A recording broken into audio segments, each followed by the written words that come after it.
Hello আমার প্রিয় বন্ধুরা, আজকে আমাদের এখানে একটা লাইটের পয়েন্ট করব। আমাদের প্রথমে লাইটের পয়েন্টটা ছিল এখানে, যেহেতু আমাদের এখানে একটা গ্রিল বসবে, তাই এই লাইটটা যখনই লাগাবো তখন এদিকটা আমাদের অন্ধকার হয়ে যাবে।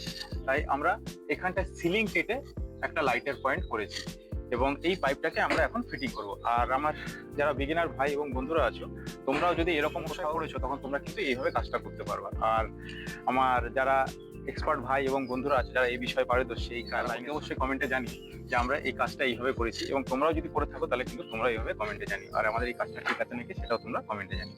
তাহলে চলো এখন আমরা কাজটা কিভাবে করছি সম্পূর্ণ তোমাদের দেখাবো।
তো আমার প্রিয় বন্ধুরা, তোমরা দেখলে এখন আমরা কিভাবে পাইপটাকে ফিটিং করলাম। আমাদের একটা জিনিস বলা হয়নি, এই যে তোমরা সার্কুলারটা দেখছো, এখানে আমাদের একটা সার্কুলার বসবে, যে হচ্ছে এই সার্কুলারটা।